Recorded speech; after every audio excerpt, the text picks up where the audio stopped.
नाज़रीन, ट्रंप ने ईरान के हवाले से नई स्टेटमेंट जारी की और ट्रंप ने हमला करने की धमकी दे दी है और ट्रंप ने कहा है कि अब ज्यादा टाइम नहीं है, या तो अभी हम हमला करेंगे या फिर ईरान जो है वो सरेंडर करे। और इसके साथ साथ ट्रंप ने यूरोप और रशिया के दरमियान जो लड़ाई शुरू हो गई है उसके हवाले से कहा है कि यह किसी भी वक्त वर्ल्ड वॉर के अंदर तब्दील हो सकती है। अगर यूरोप और रशिया ने अभी मुज़ाकरात नहीं किए तो वहां पर किसी भी वक्त वर्ल्ड वॉर के अंदर यह मामला तब्दील हो सकता है। आने वाले इस टाइम के अंदर नेटो के जो सेक्रेटरी जनरल है वो अमेरिका रवाना हो रहे हैं। ये नेटो के सेक्रेटरी जनरल का ये सबसे डिसाइडिंग दौरा है क्योंकि अमेरिका नेटो से विड्रॉ करने जा रहा है, तो ये अहम तरीन दौरा है। इसी दरमियान खबरें यह भी चल रही हैं कि अमेरिकन और यूक्रेनियंस के सऊदी अरेबिया के दरमियान अगले 3-4 दिनों के अंदर अंदर मुलाकात वहां पर होने जा रही है। अब ये इंपॉर्टेंट है, यूक्रेनी ऑफिशियल्स अमेरिका नहीं जा रहे हैं बल्कि सऊदी अरेबिया में उनकी मुलाकात होने जा रही है। और ट्रंप ने एक और बॉम्ब चल जाए वो अपने इत्तेहादी के ऊपर गिरा दिया है। ट्रंप ने जापान की सिक्योरिटी वापस लेने का इंदिया दे दिया है। ये बहुत बड़ा चेंज है, बहुत बड़ा सेटबैक है जापान के लिए खुद, और इसे जो पूरा पैसिफिक का बैलेंस ऑफ पावर है वो बिगड़ने जा रहा है।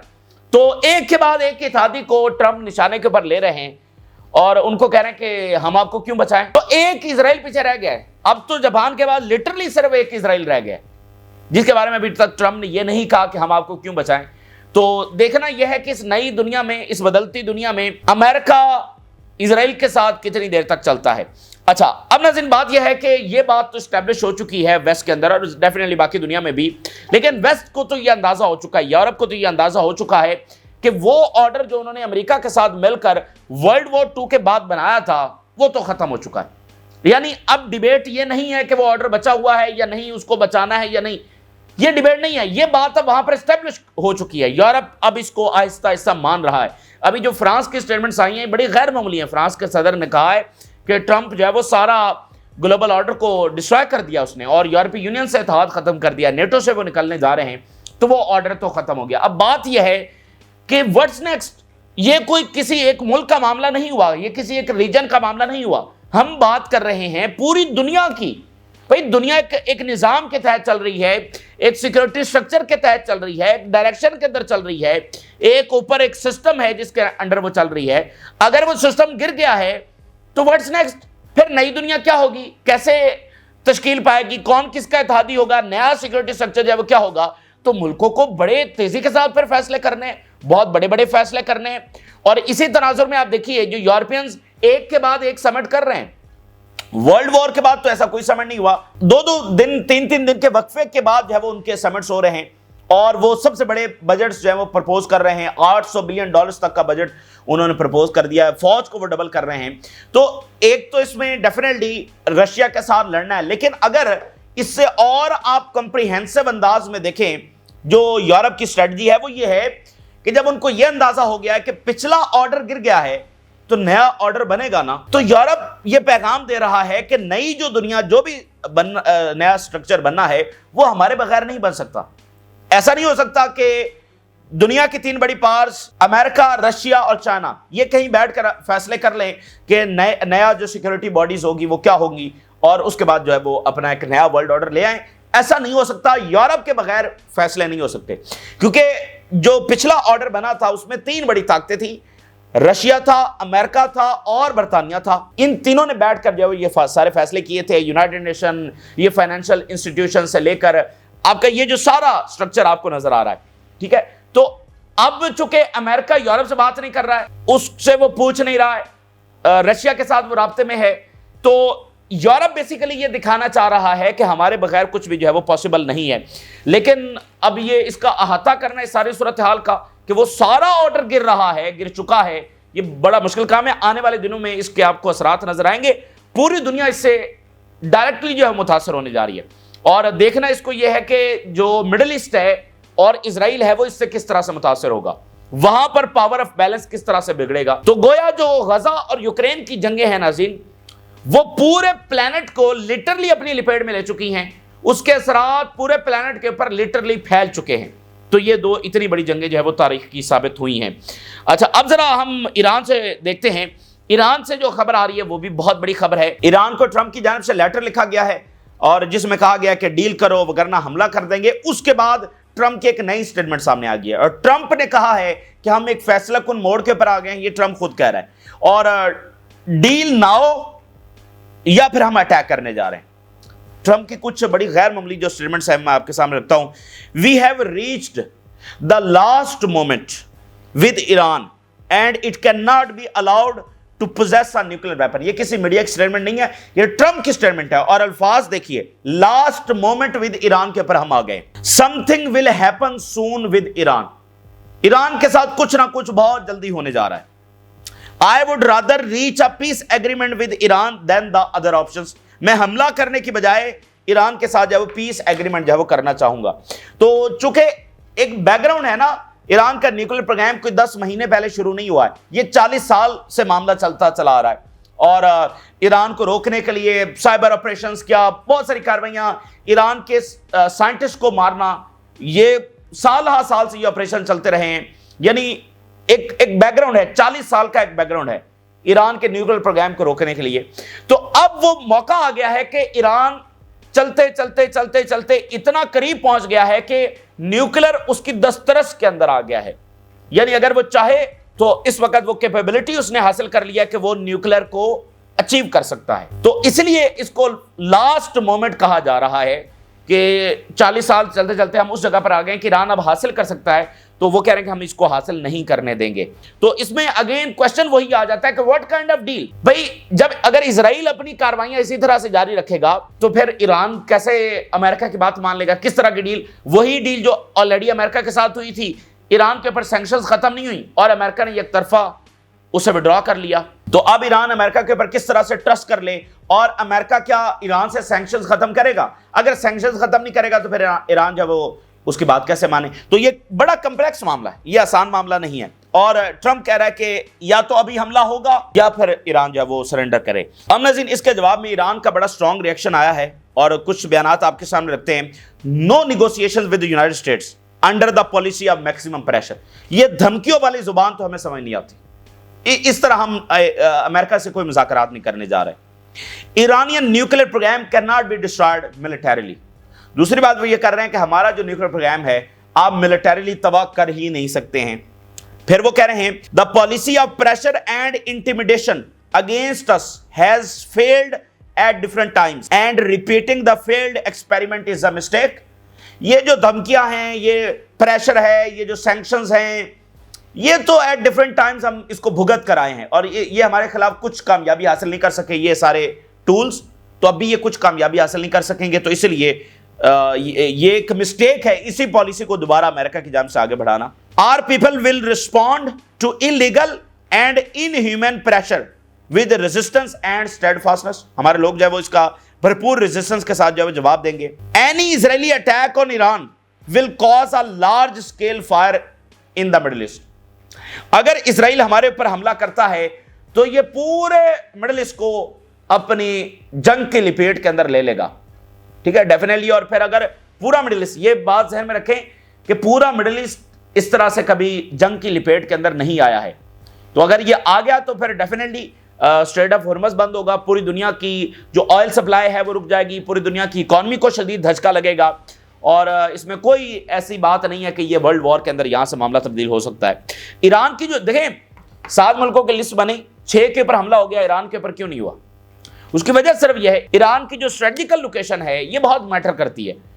अफगानिस्तान दुनिया का ऑयल बंद नहीं कर सकता, इराक भी नहीं कर सकता, लीबिया भी नहीं कर सकता, शाम भी नहीं कर सकता, सूडान और बाकी भी नहीं कर सकते। ईरान दुनिया का ऑयल बंद कर सकता है, दुनिया की इकॉनमी को बड़ा धचका दे सकता है, अमेरिका को हिट कर सकता है। तो ये बेसिकली बुनियादी चीज है कि ईरान के ऊपर हमला करना ये इस तारीख की सबसे बड़ी जंग होगी। फिर इसी दरमियान एक और काम हुआ है, फ्रांस ने कुछ स्टेटमेंट्स जो जारी किए हैं ईरान के हवाले से। फ्रांस ने ये इल्जाम लगाया है कि ईरान असलहा दे रहा है और हम इसके खिलाफ एक्शन लेंगे। ईरान उसका जवाब दे रहा है, statement by the French officials are irresponsible and reflect their lack of seriousness in restoring peace in the Europe and the world. इनके ये बयान से वाज़ेह होता है कि इनको अमन की कोई परवाह नहीं है, ये अमन नहीं चाहते। French president statements about Russia using Iranian weapons in Ukraine conflicts are unacceptable. तो बात नाज़रीन पता है क्या है, सारे इस्लामी ममालिक के अंदर जिस तरह से ईरान फ्रंट फुट के ऊपर साम्राज्य से लड़ रहा है, इस तरह से कोई भी नहीं लड़ सका है। ईरान जो है ना इस वक्त फ्रंट फुट के ऊपर इजराइल, अमेरिका, बरतानिया और फ्रांस, इन 4 मुल्कों के साथ बराह रास्त लड़ रहा है। अभी कुछ घंटे पहले उन्होंने बरतानिया के एम्बेसडर को समन किया, क्योंकि बरतानिया बार बार ईरान के हवाले से बयान दे रहा है कि ईरान जो है वो बरतानिया के इंटरनल अफेयर्स के अंदर मुदाखलत कर रहा है। तो ईरान ने उनका एम्बेसडर बुला रखा कि ये आप क्या बात कर रहे हैं, हम ये फजूल इल्जामात है। अमेरिका की धमकियां आपके सामने है, और हर चौथे दिन कोई ना कोई बात अमेरिका से सामने आ जाती है। कभी वो कहते हैं कि ये साइबर अटैक्स कर रहे हैं, कभी वो कहते हैं कि ये असैसिनेशन ऑपरेशंस कर रहे हैं। अब फ्रांस है, बरतानिया, तो 4 ताकतों के साथ इस वक्त ईरान जो फ्रंट फुट के ऊपर लड़ रहा है। कोई इस्लामी मुल्क जो है वो इस तरह इन चारों के साथ नहीं लड़ रहा है। तो ये देखते हैं कि ईरान का मामला आगे किस तरफ जाता है। लेकिन अगर आप देखें तो ये दुनिया के 4-5 बड़े वाकयात एक दूसरे के साथ कनेक्टेड हैं। इनमें से जहां से भी बटन दबा वो सब सारे जो है कनेक्टेड हो जाएंगे। ये सारे मामलात एक दूसरे के साथ। अब देखें ना, यमनी फोर्सेस तो वहां पर लड़ रही हैं, रशिया में रशियन वेपन्स यहां पर इस्तेमाल हो रहे हैं। रशिया ईरान पहुंच गया था जब इजराइल हमला करने जा रहा था। तो ये कहीं से भी लावा फटा तो ये सब उसकी लिपेट के अंदर होंगे। मिसाल के तौर पे जो सीरिया में सूरत हाल है, ये यहां से भी अगर ये एक्सपैंड हो गई तो ये भी रीजनल वॉर छेड़ देगी। तो चाहे ये ईरान से हो, चाहे ये सीरिया से हो, चाहे ये गजा से हो, चाहे ये वेस्ट बैंक से हो, ये सबको अपनी लिपेट में ले लेगी। अच्छा, सीरिया के हवाले से बड़ी डेवलपमेंट हुई है। चाइना की स्टेटमेंट आई है। चाइना की पहली स्टेटमेंट आई है इजराइल के खिलाफ जो उसकी कार्रवाइयां सीरिया में हैं। ये बहुत गैर मामूली, आप जानते हैं, मतलब चाइना तो कोई बयान बिला वजह नहीं देता है।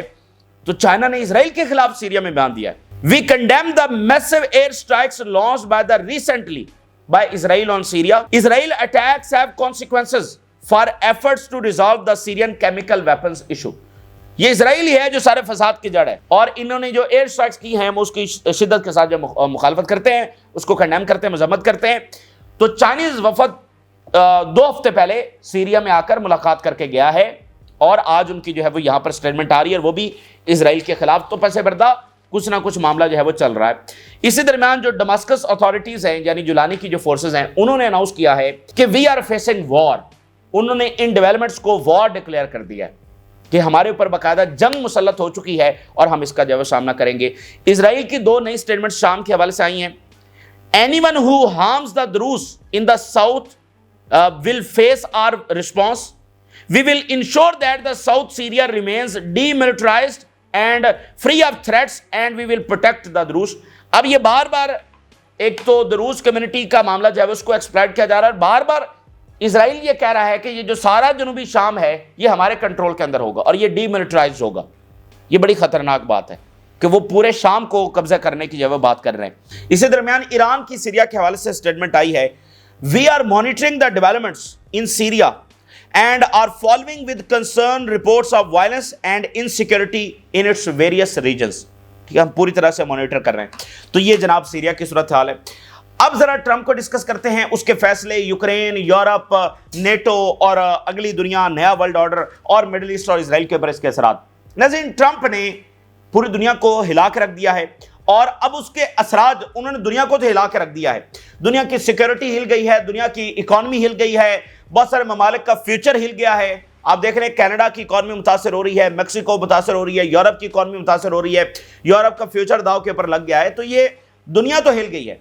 अब देखना ये बाकी है कि ये जो ट्रंप ने दुनिया को हिलाया है, इन रिस्पॉन्स में दुनिया अमेरिकन एम्पायर को कितना हिलाती है, अमेरिकन एम्पायर के ऊपर इसके असरात किस तरह से पड़ेंगे। क्या इस सब में से अमेरिकन एम्पायर मजबूत होकर निकलेगा या खत्म होकर निकलेगा? क्योंकि लेकिन जो कुछ कर रहा है ट्रंप कर रहा है, अमेरिका कर रहा है। अमेरिका ने ये सारा सिस्टम उथल पुथल कर दिया, तो उन्होंने कुछ सोच कर ही किया ना। तो वो क्या इसका नतीजा उसी के मुताबिक निकलेगा, उनकी अपनी कैलकुलेशन के मुताबिक निकलेगा या इससे उलट निकलेगा? ये तो बहरहाल जो है वो वक्त बताएगा। लेकिन दुनिया मुतासर हो चुकी है। सिर्फ 50 दिनों के अंदर अंदर ये 80 साल ऑर्डर गिरा है और हमेशा ये तज्जिए होते रहे। हम भी पहले दिन से ये बात कर रहे हैं कि ये सिस्टम तो गिरेगा, लेकिन ये सिस्टम इतनी जल्दी गिरेगा और इस अंदाज में गिरेगा ये अलबत्ता किसी ने नहीं सोचा था। अच्छा, ट्रंप ने अब एक और अपने इत्तेहादी को निशाने के ऊपर ले लिया है, जो नई डेवलपमेंट हुई है, और वो जापान है। ट्रंप ने जापान को निशाने के ऊपर ले लिया। जरा 2 स्टेटमेंट देखिए। Donald Trump questions why US protect Japan. Trump criticised the security treaty between America and Japan and previously considered withdrawing from it due to its imbalance। अब ट्रंप ये कह रहा है कि हम जापान को क्यों प्रोटेक्ट करें, और ट्रंप ये कह रहा है कि हम जापान को प्रोटेक्ट करते हैं, लेकिन अगर हमारे ऊपर हमला हुआ तो क्या जापान हमें प्रोटेक्ट करने के लिए आएगा? वो तो नहीं आएगा, तो फिर हम क्यों जापान की हिफाजत करते हैं? तो ये बात उन्होंने किया। लेकिन अगर ओवरऑल देखें तो वैसे ये बात इलॉजिकल है, मतलब ऑन फैक्ट्स एंड फिगर्स भी देखें तो ये बात इलॉजिकल। उसकी वजह नाज़रीन ये है कि एक तो जापान अमेरिका के लिए स्ट्रेटेजिक इंपॉर्टेंस का हामिल है, पैसिफिक के अंदर ये उनका सबसे बड़ा इत्तेहादी है। चीन के ऊपर वो नजर रख ही नहीं सकते हैं, चीन को कन्फ्रंट कर ही नहीं सकते हैं अगर जापान उनके साथ ना हो पैसिफिक के अंदर। तो स्ट्रेटेजिक इंपॉर्टेंस जापान की इस कदर ज्यादा है। फिर बात यह है कि जापान अमेरिका में इन्वेस्ट कितना करता है। अभी जापान के वज़ीर आज़म 2 हफ्ते पहले ट्रंप से मिलकर गए हैं, $100 बिलियन की वो बात कर रहे हैं, इन्वेस्टमेंट वो नहीं कर रहे हैं। जापान का एक बैंक जो है वो $120 बिलियन जो है, जो इसका $500 बिलियन का स्टारगेट प्रोजेक्ट है, उसमें वो इन्वेस्ट कर रहे हैं। तो जापान ने थ्रू आउट द ईयर्स इतनी ज्यादा $100 ऑफ बिलियंस है वो अमेरिका में इन्वेस्ट किए हैं। तो प्रोटेक्शन जरूरी तो नहीं है कि वो फौजी भेजें, भाई इतने billions and billions of dollars वो इन्वेस्ट कर रहे हैं, तो ये क्या कुछ देना नहीं है? और अगली बात यह है कि जापान की तो फौज ही नहीं है, जापान कहां से अमेरिका को प्रोटेक्ट करे? जापान की तो फौज ही नहीं है। जब वर्ल्ड वॉर 2 हुई और जापान ने सरेंडर किया, तो उसके बाद उस वक्त से लेकर आज तक जापान में अमेरिकन फौज मौजूद है, और अमेरिकन फौज ही जापान को प्रोटेक्ट करती है, और उसका जो सारा खर्चा है वो जापान अफोर्ड करता है, अमेरिका नहीं दे, जापान उसको अफोर्ड करता है। और जापान काफी टाइम से ये चाहता है कि अमेरिकन फौज यहां से निकल जाए और जापान अपनी फौज बनाए, क्योंकि जापान की जो हिस्ट्री है, मतलब दुनिया में जो सिविलाइजेशंस हैं 5-7 बड़ी, उसमें से जापान, उनकी अपनी एक तारीख, ठीक है, तो वो इस बात को कबूल नहीं करते कि अमेरिका कब से वहां पर बैठा हुआ है। तो वो तो चाहते हैं कि अमेरिका वहां से निकले और वो अपनी फौज बनाएं, तो उनकी तो फौज ही नहीं, वो अमेरिका को किस तरह से प्रोटेक्ट करेंगे? तो इसलिए ये बात ही इलॉजिकल है। लेकिन बहरहाल अब ये बात तो आगे चल पड़ी है, और जापान को उन्होंने कह दिया कि हम आपको क्यों प्रोटेक्ट करें। तो अब जापान जब वो हिल गया है कि अच्छा, अचानक से ये बात करना, भाई जिस तरह जापान चाह रहा था कि अमेरिका आहिस्ता से विड्रॉ करेगा, वो अपनी फौज डेवलप करेंगे, तो अगर अमेरिका यहां से विड्रॉ करता है, या जैसे यूरोप से उन्होंने सिक्योरिटी हटाई, अगर जापान से हटाते हैं, तो फिर देखिए कि वहां तो जापान की दुश्मनी है उसके साथ, चाइना के साथ और रशिया के साथ। तो ये जो ममालिक हैं, ये तो चाइना से लड़ ही नहीं सकते इनकी तो फौज ही नहीं है, तो ये डायरेक्टली जो है वो चाइना के स्फीयर ऑफ इन्फ्लुएंस के अंदर चले जाएंगे। इसका डायरेक्ट नतीजा ये होगा, जो हम बात कर रहे हैं ना कि इसका रिजल्ट अमेरिकन एम्पायर के ऊपर किस तरह से निकलेगा, तो ये इस तरह से भी निकल सकता है। अब देखिए, जो हंड्रेड्स ऑफ डिप्लोमेट्स हैं जिन्होंने अमेरिका खत लिखा है, अमेरिकन डिप्लोमेट्स ने सेक्रेटरी रोबियो को, कि आपकी पॉलिसीज अमेरिकन एम्पायर को, अमेरिकन इन्फ्लुएंस को बहुत ज्यादा नुकसान पहुंचा रही हैं, और चाइना और रशिया इस वैक्यूम को फिल करेंगे। ये हंड्रेड्स ऑफ जो डिप्लोमेट्स हैं उन्होंने खत लिखा है। तो इसी तरह की पॉलिसीज हैं, ट्रंप लेते चले जा रहे हैं, लेकिन वक्त बताएगा कि एक्चुअली उसका नतीजा जो है वो क्या निकलता है। तो अगर जापान के बारे में अमेरिका ये कह रहा है, जो इतना बड़ा इत्तेहादी है, तो ताइवान क्या चीन से लड़ सकेगा? अब सोचिए, अगर ताइवान चीन ले जाता है तो चीन और कितनी बड़ी ताकत होकर उभरेगा। मतलब इन चीजों के इंपैक्ट्स हैं। अगर ताइवान चीन ले गया तो चीन एक बहुत बड़ी पावर, क्योंकि वहां पर फिर उसको तंग करने वाला कोई नहीं होगा, ताइवान ही के जरिए चीन को तंग किया जाता है। तो फिर वहां पर जो टेक्नोलॉजी है, ये सारी जो चिप्स वहां पर बन रही हैं, ये सारी टेक्नोलॉजी तो इस वक्त ताइवान के अंदर दुनिया की जदीद तरीन टेक्नोलॉजी, तो ताइवान अगर ले गया चाइना तो आर्टिफिशियल इंटेलिजेंस में वो और आगे की तरह निकल जाएंगे। तो ये बहरहाल देखना बाकी। और एक और चीज के ऊपर आप जरा गौर करें, अगर अमेरिका इतनी तेजी के साथ दुनिया से अपना सिक्योरिटी कवर हटा रहा है, तो ये तो सब इम्बैलेंस हो रहा है ना, एक पावर ऑफ बैलेंस कायम है। अच्छा चलो, अमेरिका कहीं पर मौजूद है, अगर वो सबसे विड्रॉ करी जा रहे हैं और कह रहे हैं इसको भी प्रोटेक्ट नहीं करेंगे, इसको भी नहीं करेंगे, तो डेफिनेटली फिर जंगें ही छिड़ेंगी। जो दुश्मन है वो कोई ना कोई तो किसी के ऊपर हमला कर ही देगा। जब आप इतनी जल्दी के साथ सबसे विड्रॉ कर रहे हैं, तो कहीं ना कहीं तो डेफिनेटली जो है वो जंगें छिड़ जाएंगी। तो ये भी एक खतरनाक अमल है। तो इससे अमेरिका क्या चाहता है? क्या वो वही पिछली सदी वाला फॉर्मूला कि दुनिया जब जंगों में शामिल हो जाए, तबाह हो, हमसे असलहा खरीदे और फिर हम इनकी रिकंस्ट्रक्शन भी करेंगे? क्या ये वाला वो कहीं फॉर्मूला है? बहरहाल ये देखना, ये वो चीजें हैं जो वक्त के साथ जो है वो साबित होंगी। अब इसी दरमियान लिटरली अकेला इजराइल रह गया कि जो देख रहा है कि भाई सबसे तो अमेरिका विड्रॉ कर रहा है। अब किस दिन ट्रंप इजराइल के बारे में कहते हैं कि हम आपको ज्यादा देर प्रोटेक्ट नहीं कर सकते, ये बहरहाल दिन देखना होगा, और ये एक तारीखी दिन होगा। The trusted, the reliable partner Israel, उसके साथ इस नई दुनिया में अमेरिका किस हद तक चल पाता है, ये बहरहाल देखना होगा। यूरोप तो अपने आप को प्रोटेक्ट कर सकता है, जापान भी कल को कर लेगा, लेकिन क्या इजराइल कर सकता है? बिल्कुल नहीं कर सकता, क्योंकि इजराइल ने बदमाशी करके रहना है, तो वो नहीं कर सकता। अच्छा, अब बात यह है कि यूरोप की अगर हम बात करें तो ट्रंप ने यह कहा है कि जो कुछ यूरोप में हो रहा है और रशिया और यूरोप की लड़ाई शुरू हो गई है, यह वर्ल्ड वॉर 3 है। अगर इसको फिलफौर ना रोका गया तो यह वर्ल्ड वॉर 3 है। और उन्होंने कहा कि रूस तो यूक्रेन में बहुत तबाही मचा रहा है। दूसरे अल्फाज में उन्होंने कहा कि रूस जो है वो यूक्रेन की पिटाई कर रहा है और यूक्रेन फौरी मुज़ाकरात करे। उन्होंने कहा जी रूस मुज़ाकरात चाहता है, रूस जंगबंदी चाहता है, ये यूक्रेन नहीं जंगबंदी चाहता। एक तो रशिया को जो फायदा हुआ ना कि जो बयानिए की जंग थी वो तो उन्होंने जीत लिया। इस सारा जो वाकया पिछले 10-15 दिनों में हुआ है, तो वो जो सारा एक बयानिया था पिछले 80 साल से रशिया के खिलाफ, वो तो दम तोड़ गया। जरा देखिए, आई monitor the situation in Europe and it could and in a third world war if piece agreement is not reached in Ukraine. ये तीसरी आलमी जंग के अंदर कन्वर्ट हो जाएगा अगर यहां पर मुआहदा ना हुआ।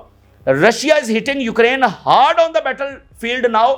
रशिया तो बहुत पिटाई कर रहा है यूक्रेन की। Russia and Ukraine must come to the negotiating table immediately before it's too late. ये बात हाथों से निकल जाए, फौरी ये मुआहदे की तरफ आ जाए। European countries are not leaders in the waging wars and Putin wants to end the war. Putin तो जंगबंदी चाहता है, यही जंग वेज कर रहे हैं। Europeans are in a unusual situation and do not know how to end the war. Europeans बहुत ज्यादा फंसे हुए हैं। ये ट्रंप कह रहे हैं यूरोपियंस फंसे हुए हैं और उनको समझ नहीं आ रही कि जंग कैसे बंद करें, तो हम आपकी हेल्प करते हैं, जंग बंद करेंगे। ट्रंप जो है वो यूरोपियंस को कह रहे हैं। तो सऊदी अरेबिया में मुलाकात मुतवक्के है। नेटो के सेक्रेटरी जनरल जो है वो अमेरिका जा रहे हैं क्योंकि नेटो से विड्रॉ कर रहा है अमेरिका, ये खबरें हैं। और साइबर सिक्योरिटी की सूरत में तो उन्होंने विड्रॉ कर भी लिया है। तो बहरहाल अब ये देखना बाकी है, तेजी के साथ वाकयात हो रहे हैं। ये इस वक्त की ताज़ा तरीन डेवलपमेंट्स है। आप अपनी राय जरूर आगाह करें। जिन लोगों ने चैनल को सब्सक्राइब नहीं किया उनसे रिक्वेस्ट करेंगे कि चैनल को जरूर सब्सक्राइब कर लें ताकि हर आने वाली वीडियो आप तक पहुंच गई। अल्लाह हाफिज़।